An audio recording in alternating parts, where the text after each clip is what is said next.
to our PES brand. It's kind of meta, right? That we're in a situation where you have a video game about a sport that is now an esport. Yeah, no, exactly. And our fans can definitely be excited for more esports news moving forward. Yeah, I mean, I would assume that there's going to be community announcements, and to foster an esport, you really have to be community-minded. So what have you kind of put into the game, or what are you thinking about for your roadmap that you think you could really roll out an esports scene? We are definitely, put it this way, in the background. We are working on our plans. They are final. Sure. We will announce them in the next couple of months. But all I can say is, when you look back to the past, especially last year, we had our PES League competition, which is a competition for the wider audience. So me, you guys, you can join the competition. You can qualify for the World Finals. But then on the other side, we also have our competition called eFootball Pro. So that's obviously, there's a little link to it. And eFootball Pro is a competition which is for professional football clubs. So you have clubs such as Barcelona, Celtic or Monaco playing in that competition and playing against each other for the big title.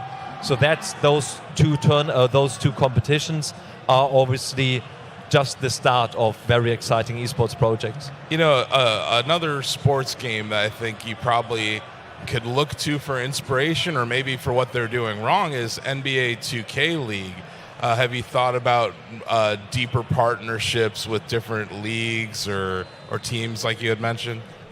We are doing this already. Okay. So besides obviously working together very closely with our partner clubs, we are also working together with the leagues. So for example, just 2 weeks ago, we did in Russia, we did the Cyber League. So all the teams, all the Russian football clubs from the Premier League, from the top league, they competed against each other to play for the Russian championship, for the Russian winner. And that's definitely something we are exploring more and more in the future. You know, I think a challenging thing, like I mentioned, for a year-to-year kind of game is the game changes sometimes. You guys introduce gameplay elements, remove things, change things around. Sometimes you flip around the lob pass button and the pass button just to annoy me. Yeah. How do you think about going forward, especially with your esports initiative, making the game transition from year to year as helpfully as possible for your core fan player base? I think, first of all, I agree with you. What you're just saying, that obviously if you release a game on an annual basis, it's difficult. I mean, to add new elements to it. But I would say this year with the new PES, we've added loads of gameplay elements to the game, which our esports players, but also our normal PES fans, they can definitely look forward to it. And those gameplay elements will have a huge impact on how certain esports athletes will play the game in the bigger competitions. I've already received messages from certain players who actually asked me, when can I come to the office, or can I play the game? I really want to see it. I really want to look forward to it. And that's, for us, the perfect sign that this game will be really, really big this year. And I think another really important thing for any esport, any game, is that it needs to be easy to pick up and play. Have you guys done anything in the recent years, or even with this version, that you think can help open it up to new players who might see promotion for your esports and say, okay, maybe I should get into this? I think like a game like Rocket League is a good example of that, where it's really easy to enter in, but it's very hard to master. Can you talk about like that onboarding? Have you thought about expanding the player base? Yeah, I mean, first of all, in terms of like our esports plans, we cannot go into detail because that will come later in the next couple of months. But what I would say in terms of when you look at esports, what is really interesting and something where we just explored it or noticed it in the past is that co-op, for example, especially for football video titles, something we introduced last year. And co-op means that you will play with two other friends together. And this, especially when it comes down to offline events, this is something which has become really interesting because you have all the emotions, obviously, when someone is winning, or obviously when they're losing, it's something completely new, which hasn't been there in the football video game scene before. So that's something from an esports point of view is really interesting. But in terms of the gameplay, we've added loads of new features to the game. We worked with Andres Iniesta. He's Barcelona legend. He's now playing in Tokyo.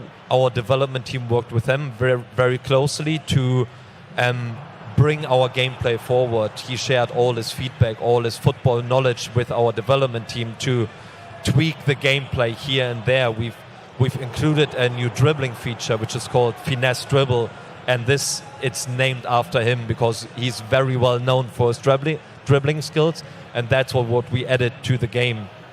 There are new modes coming to the game, updated modes, so there's huge amount of content for current users, but very importantly, as you said, also for new users, so that we can introduce them to our product, to our brand, and actually can provide them with a wide portfolio of content.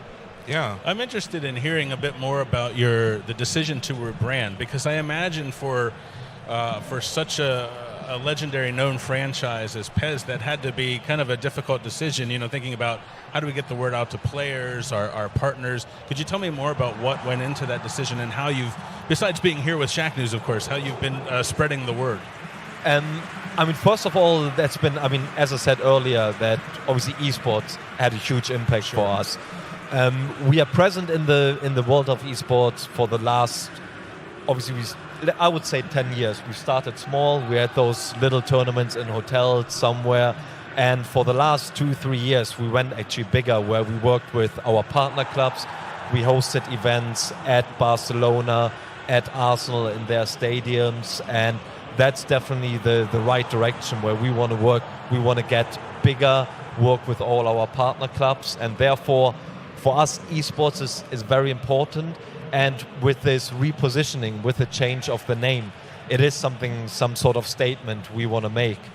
However, the brand PES, the terminology PES, is still something we still want to keep, since, as you said, it's a heritage. It's something obviously everyone, like I grew up with PES, with the brand. Same. And so therefore we still want to keep it in the brand name, and we've decided then to make a combination and call it eFootball PES moving forward.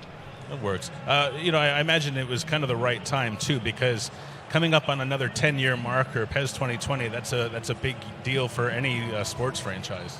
Yes, no, definitely. And even though it's PES 2020, obviously there are years to come. Next year we have our anniversary of the series in general, so it's definitely going to be